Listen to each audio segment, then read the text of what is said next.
So I'm so excited to be leading this session. We have some amazing people joining us. I'm the CEO of Startup Parent. I've been live tweeting some of the session with quotes from amazing people. So if you want to go join, just like Bria said, use the hashtag caregiving and work. You can find me at startup_parent if you want to ask me any follow-up questions. But today we get to have Eve Rodsky. She's the New York Times best-selling author of Fair Play, a game-changing solution for when you have too much to do and more life to live. Eve, can you tell us what time did you wake up this morning and how many hours of sleep did you get last night? I love that question. I just want to make sure. Can you hear my? I can hear you. Is my Wi-Fi okay? Okay, because we were having some issues before. My child was in my bed with me last night, and Seth, she was scared, and I think a lot of what's happening right now is there's a lot of disruptions. And I love that we're naming these, right? The invisible work is now literally visible on Zoom. And so I'm really happy to be here to be talking about the ways to move forward. Amazing. We're also joined by Mary Beth Ferrante. She's a leadership coach and the founder of Work 360.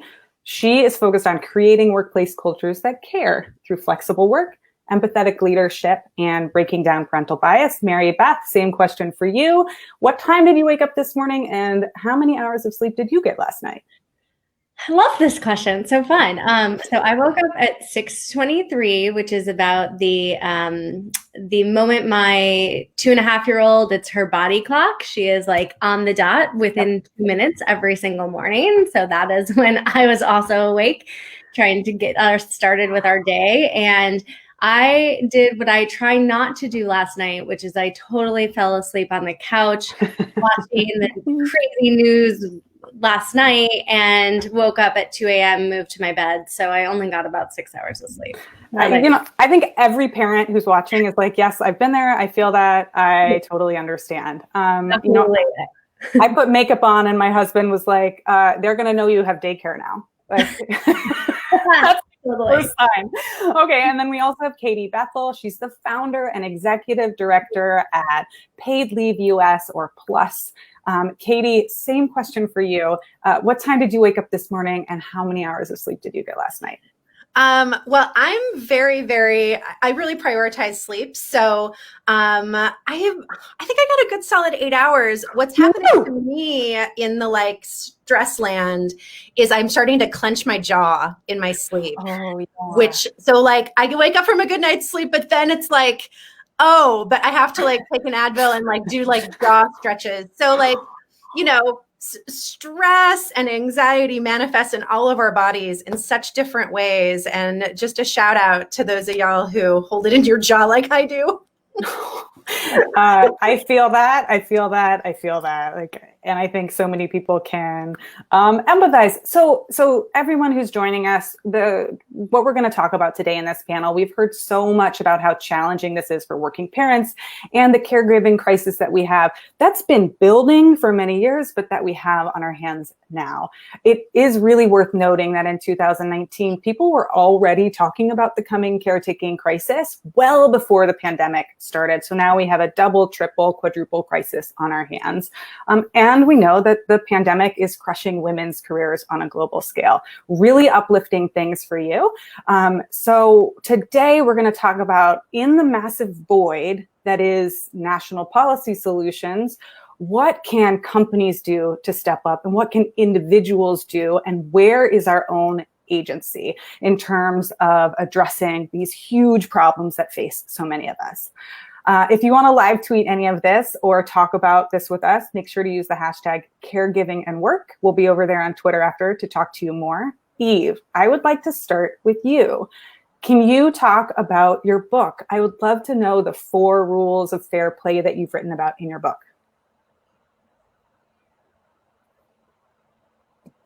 Okay, I'm unmuting, and you'll let me know if there's any Wi-Fi challenges, because for some reason today is not a good tech day for us. Thank you. Yes, so thank you for using the word agency, because I think that's a really important word, because a lot of times people will ask me, why am I writing to women and not men, right? We're not, men shouldn't be our allies in this conversation. It's their work to do. This is the she session. But actually, I think it's really important because I think for women to take our agency back is the number one thing that we can learn from the pandemic. And the 4 rules of fair play are really based on one thing. And I think it starts in the home, right? The last frontier of feminism, ironically, is in the place closest to us. And the home presents really small, Sarah. So it's very dangerous. So I had 500 men and women that mirror the US Census and more in my data set now, who said things to me like they were divorcing over a glue stick, or that for women, divorce was the only time that they got a division of labor finally in their home because they finally had an unencumbered mind to focus on their work. I start my book over a text my husband sent me that said, "I'm surprised you can get blueberries," and how that almost unraveled my life. So I think that's the problem. Because the home is presenting so small, we don't realize that private lives are public issues. So all 4 rules of fair play are really to raise consciousness amongst women about the core finding in my data, which was that as a society, we treat men's time, and especially during this pandemic, we treat men's time as finite, like diamonds. And I love men. Fair play is a love letter to men, but and it does, because it doesn't work for them as well, which is what we're talking about today. But when we as a society guard men's time as diamonds and we treat women's time as infinite, there's very big societal problems with that. And we know in the workplace, it means that if women enter a male profession, the salaries automatically go down. We don't have equal pay for equal work for the same jobs, for the same amount of time. Women's time is infinite. It's like days of our lives where it's like passing through that hourglass, where we're asked to do invisible work in the workplace. We're asked to order the birthday cakes. We're asked to take notes. But in the home, it was more insidious, where it was women actually who are the biggest purveyors of what I call toxic time messages. This idea that we do not guard our own time as diamonds. And that's really what fair play is about. Oh, that's fascinating. So women are taking on this perceived cultural narrative and this expectation and then perpetuating it accidentally. So how do you make that mental shift? How do you not give away all of your time? Do you have strategies for that? Yeah, well, the number one thing is to recognize you have a permission to be unavailable from your roles. And actually, that was the number one thing women said they didn't have permission. The second permission that they said they didn't have was using their voice. But the number one permission that women said they did not have was a permission to be unavailable from what I call the 3 Ps, being a partner, a parent, and a professional. And if you don't believe you have permission to do anything else, or that you're going to have guilt and shame, or society will put you in your place if you're doing something else, and that's a really big problem. But the other big problems was these cultural narratives that somehow women are better multitaskers, that somehow we're wired differently for care. I had to go to neuroscientists. One said to me, "Imagine, Eve, we men can convince you women that you're better at wiping asses and doing dishes." How great for my tenure and my career. We're seeing that now in the discrepancies of papers that are coming in from professors. Men are publishing, women are not in this recession. And then the other biggest thing was a lot of women who were very, very high-powered women, like the ones here, said to me, "In the time it takes me to tell my partner what to do," this wasn't even just hetero cisgender. These patterns were in all family structures. "In the time it takes me to tell them what to do, I might as well do it myself." And so and for that one, I went to Dan Ariely, my favorite behavioral economist and good friend. And I said, "Is that a good argument for women?" He said, "It's a terrible argument. Of course, it makes sense to tell someone how to wipe asses and do dishes, right? Because it's at the expense of your finite time." So the first thing is to reframe that we have a permission to be unavailable, and that ultimately women's time is diamonds, just like men's, because we just get 24 hours in the day. So time is not money, but time is time. Okay, so my last question then for you is given this like mental shift and understanding that we give away our time and that there's this cultural difference, do you have very specific phrases for effective communication? Like give me a cheat sheet. I'm having trouble thinking, like I don't know what to say. My husband comes and asks me for something. We've got a very feminist partnership, but still, what are your strategies for effective communication in the home? Number one, we have to recognize the cognitive labor. So the number one is you shift to an ownership mindset. The idea that if you are the one still holding the cognitive labor for things that have to be done, we will continue to have a helper and not a full partner.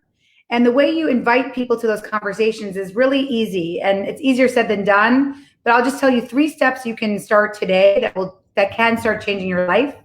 One is stop giving feedback in the moment. It was the number one thing that women identified was that, why is the sponge in the sink? Did you log on, Jack, to the Wi-Fi? Why didn't we set the table, right? We're making our decisions when we're hangry and we're cranky, without any predisposition to thinking that our home is our most important organization.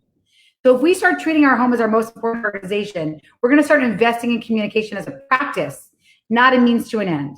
So what does communication as a practice mean? It means 3 things. 1, no feedback in the moment. 2, you prioritize your check-in with your partner 10 minutes a night, like you're prioritizing hand sanitizer and face masks right now. Or you prioritize meditation or exercise. And number 3, start with your why. And I don't mean, why did you do this? Why did you leave the sponge in the sink? I mean, why it matters to you. Seth, when you put the garbage back in, it helps me because when I was a kid, I was a product of a single mother, and I would put my brother to bed because my mother worked late nights. And when I'd get him water, there'd be cockroaches and water bugs every time I turned on the light in our apartment. And so when I see garbage that's overflowing, I feel like I'm a latchkey kid again, and I'm 8 or 9 years old. That's why it's a trigger for me. We don't often talk about garbage in that way. And so having an expectation of why things matter is really important. So number 1, no feedback in the moment. Number 2, set a check-in, prioritize communication as a practice. Number 3, start with your why. Oh, this is so amazing. Eve, your video and your sound were a little out of sync, but your sound was perfect. So we just got like an awesome video of you while we got amazing feedback. Thank you so much, Eve. I'm like taking notes on this, so I hope everyone else is too. Mary Beth, I want to come to you next. You are a leadership coach. You work with women and parents navigating these exact scenarios. Can you talk about a couple of specific, like 2 or 3 specific tactics that people can use when they're approaching their work lives and their colleagues about the stresses that we're under? Yeah, absolutely. Well, thank you for having me. And it's so lovely to see you all. Such big fans of everything that you all do.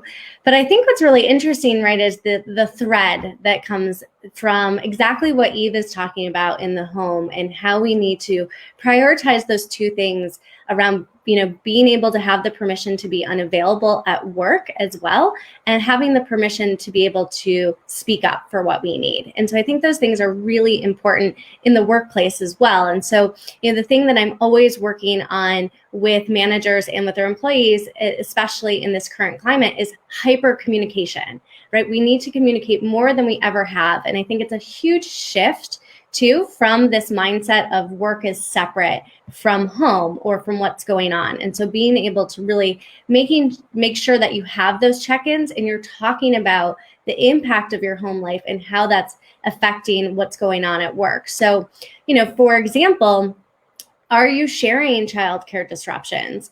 Are you sharing, what's happening around crisis schooling and the time that it's taking you and how that's impacting your availability at work?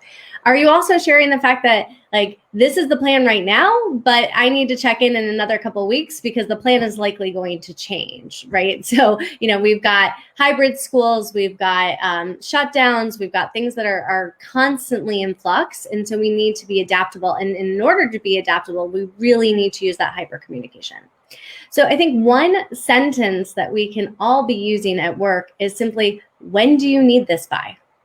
Right? Because a lot of times we're moving so fast, or we're expecting that we have to deliver something so quickly, always have to turn it around right away. But when we actually sit back and talk about when are things actually due, when do you need this report or whatever the case is, that actually might change the dynamic in how you're structuring your time in your day. So I think that's a really big one, is just being hyper communicative around what's going on at home, but also how you're prioritizing your work. I think from a leadership perspective, so if you're a manager, if you're actually leading a team, I think there's some other things that you can really be putting into practice. And it gets to being the permission of being unavailable that Eve was talking about. So, how do you make sure that your team is taking breaks, that they're taking time off? Can you implement within your team that there are no internal meetings during lunchtime, or there are no internal meetings on Mondays? Can you implement, again, permission to take time off? So, maybe you need to, we've seen some companies actually implement a Friday, for example, where the entire company is shut down. But if that's not possible, how can you get your team together to agree to all take a day off in the next 2 to 3 weeks or something like that, so people are getting the mental breaks that they need?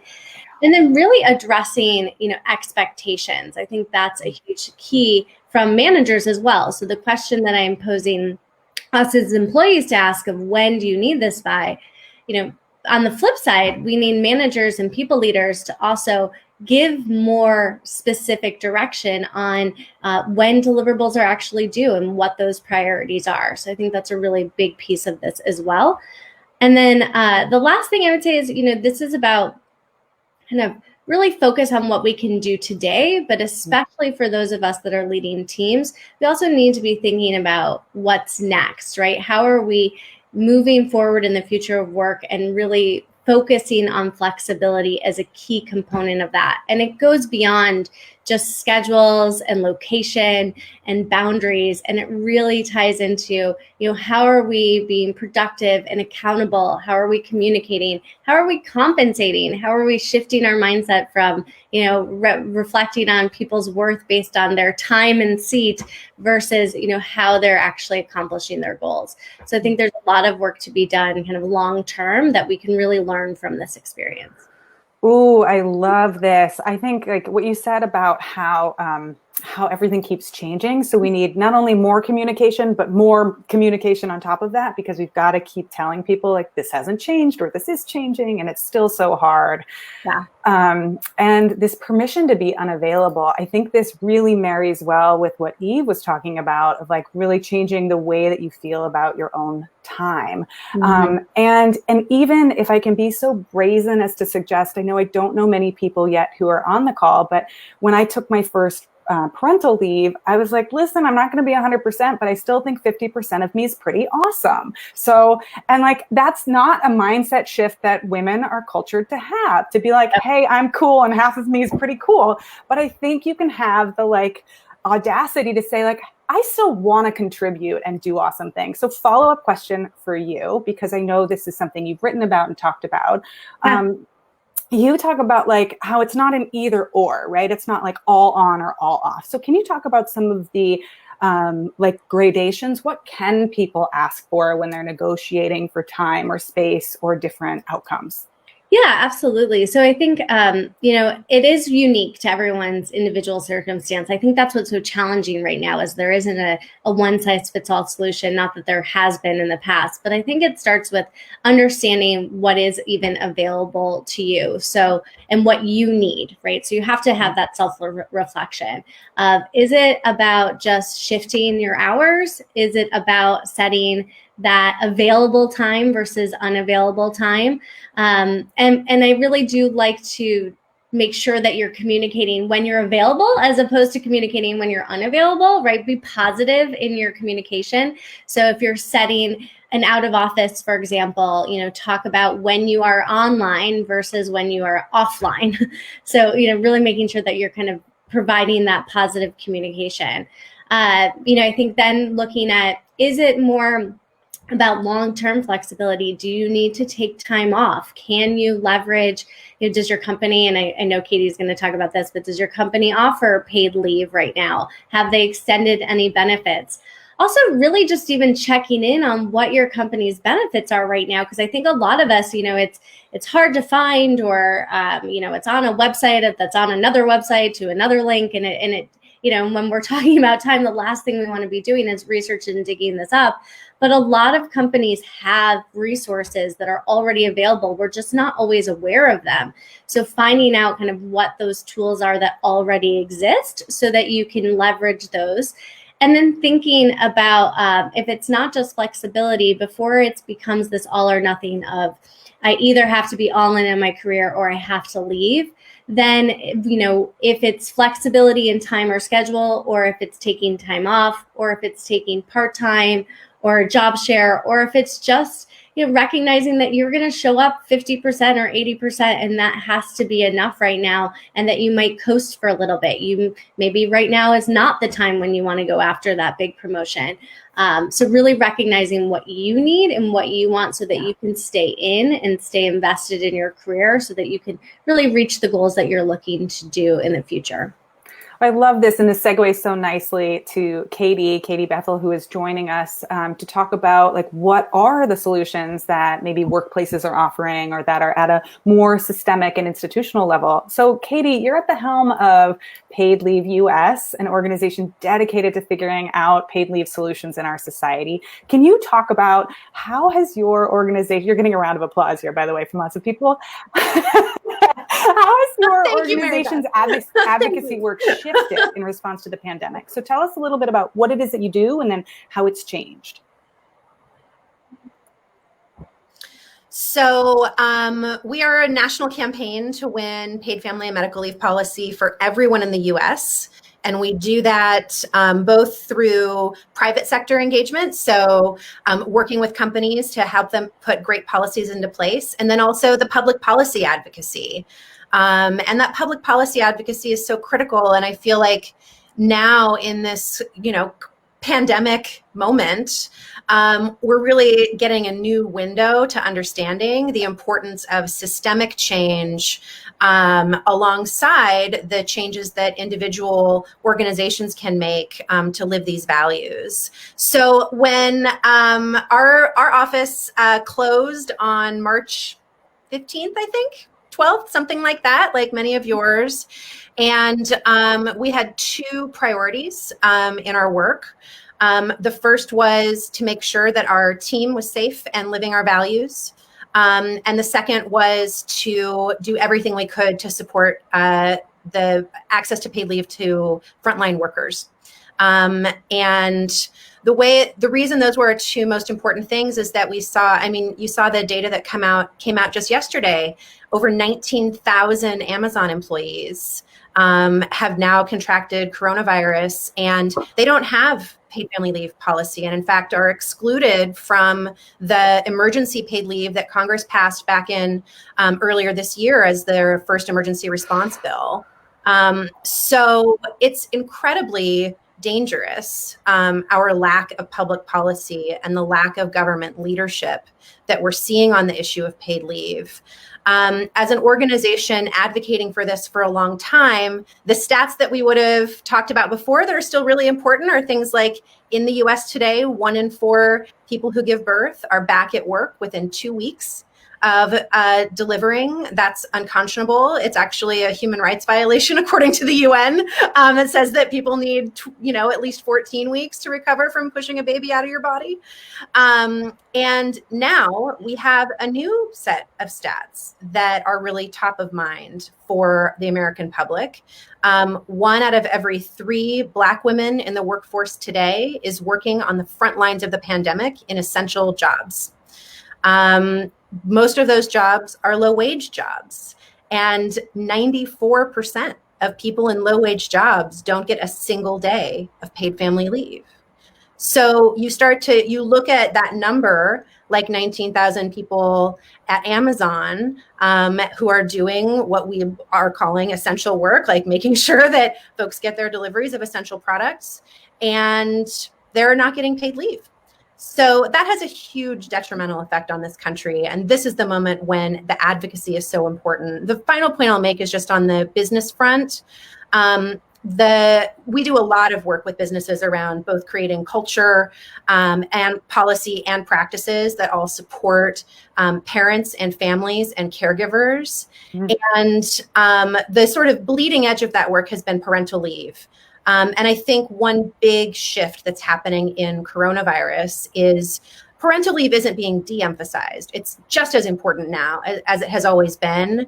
But that caregiving leave and the personal medical leave that are so important and have always been so important, it's actually very clear now, I think in a new way to business leaders of large and small companies, that parental leave is necessary but not sufficient to reaching the needs of their employees, who are human beings with human bodies and human frailties, and who need to be able to bring their best to work by having time to rest sometimes. You've made so many super important points here. Like the first, I remember when I first found out about your organization, that it's about paid leave, right? It's about leave opportunities for people. It's not parental leave and it's not maternity leave, even though we think about that. But I also think some of the work that you're doing highlights so much how relying on businesses and corporations to provide what should be systemic, like socially wide government solutions is not only a problem, but it just exacerbates the inequality that we see, right? Like those who have the cushiest, highest paid jobs, who can probably afford to take time off, are also given the cushiest, highest paid parental leave options, if any options at all. So it's I have a horrific stat about that, actually. Tell me. People in the top income bracket in America, so income, not wealth, income, are 3.5 times more likely to have paid leave than people in the bottom income bracket. Which is just, it's great that some people have paid leave, but the folks who need it most, who are doing that living paycheck to paycheck, we've got to make sure they can stay home when they're sick. For the good of society, for the good of them, and like it has repercussions for other folks. So I want to ask you to get a little bit tactical. It's my last question for you. What about people who are currently pregnant, or they have those with 6 family members right now, and they don't have these options? What do you say? How do you help? Like, how do people take leave right now in the middle of a pandemic when there's so little support? So the Families First Coronavirus Response Act, it does include paid leave provisions that might apply to your employer, and might apply to you also as an independent contractor through the unemployment insurance system. So if you work at an employer with fewer than 500 employees, your employer can get a tax rebate if you take leave that makes up for covering your salary while you're out. So there's like a real policy right now that people can use. The government hasn't been super effective at communicating about that benefit. And so it really, like, everybody who's watching today, tell your friends, check out and see if your company qualifies and get those benefits, because that's money that's been allocated and ready to go. Say the name of it again. What's the name of the act and the name of the Families First Coronavirus Response Act? Okay. Someone write that down in the chat. Actually, now that DC is full of acronyms. Okay, great. And then the second thing you were going to say, I cut you off. Yes. So the second thing I would say is, doubling down on what you were talking about as far as the lack of systemic supports has a huge negative impact, especially on entrepreneurship and small businesses in this country. It's ridiculous that to start a business, you have to suddenly become an expert on healthcare and paid leave and childcare and all of these issues. Most other countries have used the power of government to solve these problems efficiently and quickly through socialized change. And so I would say, if you're a business leader, your political voice right now, if you're not using it, start. Because we have to be talking against this common misconception that what businesses want is a complete lack of regulation or a complete lack of government engagement. So the best time to communicate about a problem is when you're in the middle of it. It's the moment that you can say to your legislator, I'm having this problem right now, and I demand that you solve it. So that doesn't help you with the paid leave that you need in this moment, but this is the moment that we can activate to solve the problem for the future. Okay, that's really helpful to know. And that brings me to what's going to be our lightning round, or our last round, where we're going to go around each. No long answers, short answers, please. But the bind that people are in, it's so huge. It's beyond just one individual. And so there can be a tendency to be like, well, I can't solve this. this, right? Like, and I feel that way. I'm not saying that other people are doing that. I feel that. I'm like, how do I solve this? Because this is so big. So what can we do as individuals and our individual agency? I want to ask you all, what is one important mindset shift that we can make as individuals? Let me just really be clear for people listening. We do have a very white panel here, so I am not advocating for ethereal positivity and that if you just think your way out of this, you can get out of it. No. But I do want to tap into reframing our expectations about what's to come and grabbing hold of whatever agency we have, knowing that's different for everyone. So I'm going to come back to you, Eve. What is one important mindset shift that you think people can make? This was something that I asked to in my data. Do you believe an hour holding your child's hand in the pediatrician's office is just as valuable to society as an hour in the boardroom? It was white professional class men who had the hardest time answering that question. When we actually believe that there is equal value to holding your child's hand in the pediatrician's office as there is to an hour in the boardroom, then men will start doing it and we will normalize care. Amazing. That's what Mary I Beth, hope I'm for coming to society. you next. Same question. Absolutely. I think that's such a great one, Eve. So what I like to phrase is because I think we do need to be asking for help and recognizing what we need. So it starts with just simply, what can I do today with the knowledge that I have today, especially given how everything is moving so quickly, to ask for what I need or to get to where I need to go. And recognizing that that's going to continually shift throughout the next few weeks and few months as it has in the past 6. So again, it's what can I do today with what I know now to ask for what I need or to get to where I want to go. Love that. And Katie, coming to you. So a mentor of mine says, when we have this many people with the same problem, what we don't have is an epidemic of personal failing, but a systemic problem.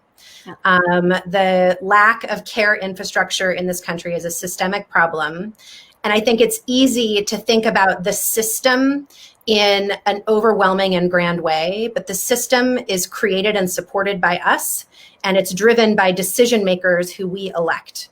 And so the mindset shift that I highly recommend for everyone is to look at who is the decision maker, who's enforcing that system for you, for your neighbors, for your friends, for the people around you, and hold them to account.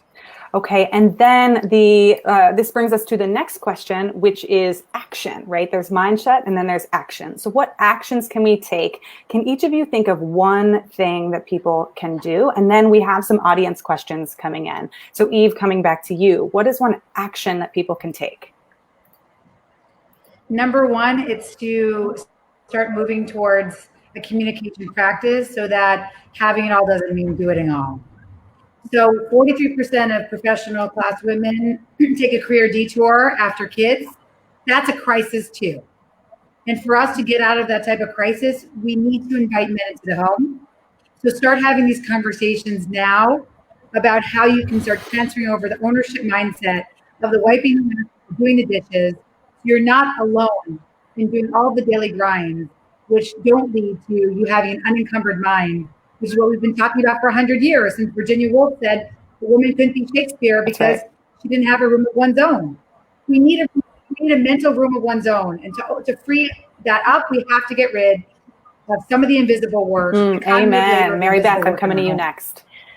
So I think it can be very simple, is to parent or caregive out loud at work. Oof. Talk about it, show it, don't apologize for it.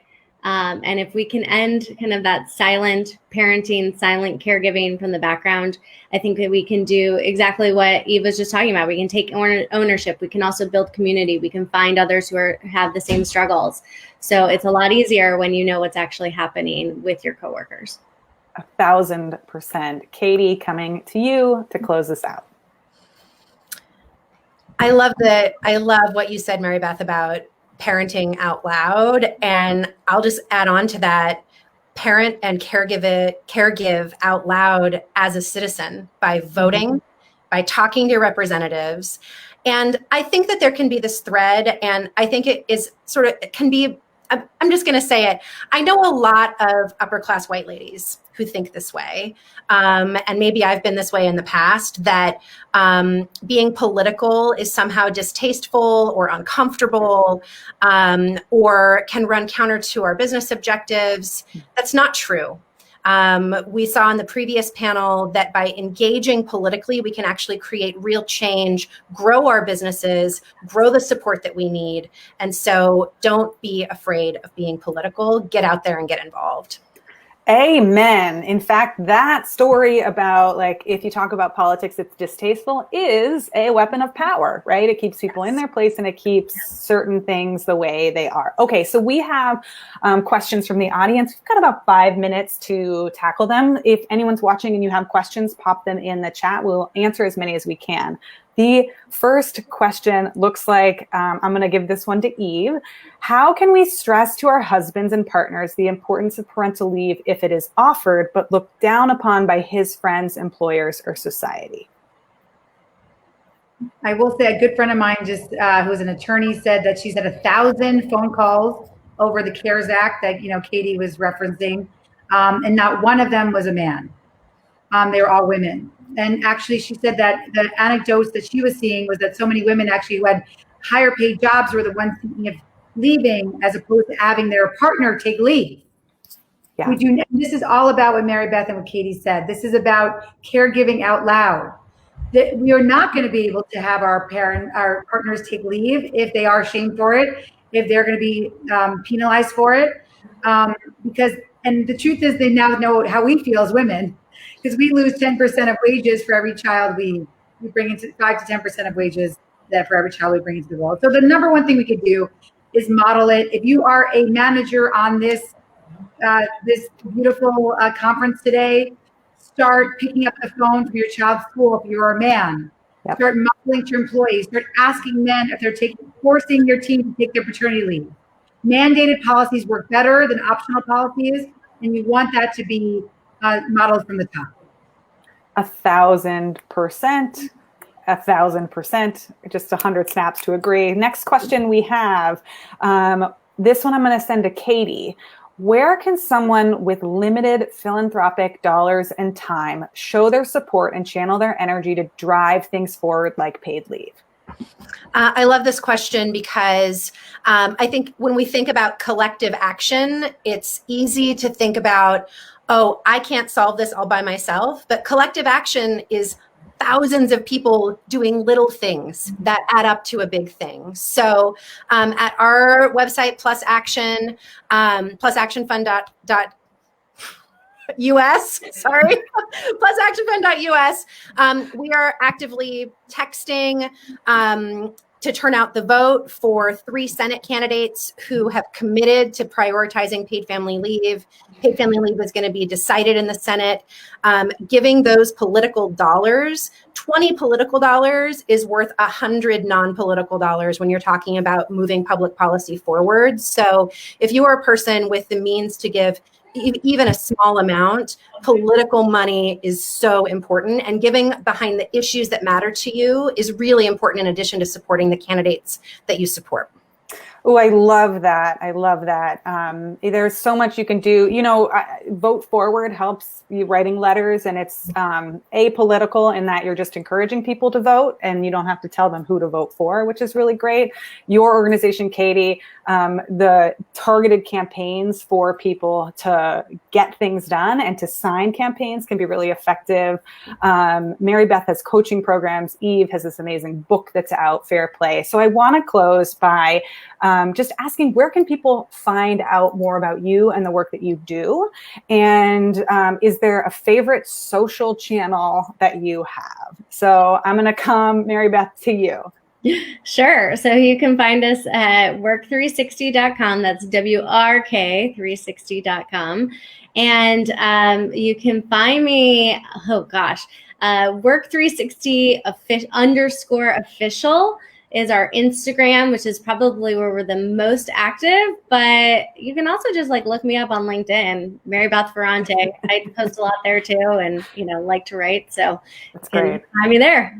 We reached out to each other and then we just had this great conversation and we'd never met before, and it was excellent. So people are people behind the screen, by the way. Yes, Eve, where would you direct people to find out more and to connect with you? Do you have a favorite social channel? Fair Play Life is our social channel, and fairplaylife.com. We have a lot of tools and resources that people can download if they want to start having invitations to begin to change the division of labor in their home. Yes, I am so excited about your book, and we read it in our book club for startup parents, so it comes highly recommended. Katie, where can people find out more about you and get involved, and what's your favorite social channel? We're at paidleave.us for anything related to helping your business put great policies into place.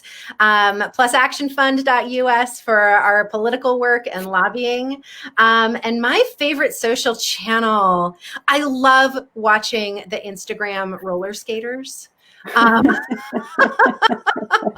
Like roller skating is like my new favorite thing to watch, and it's very inspiring and uplifting in a time of a lot of darkness. It's amazing. I know it took so much for you all to be here live in real time without any children in the panel or significant others, plants, pets, fur babies. So thank you so much for your time, everyone.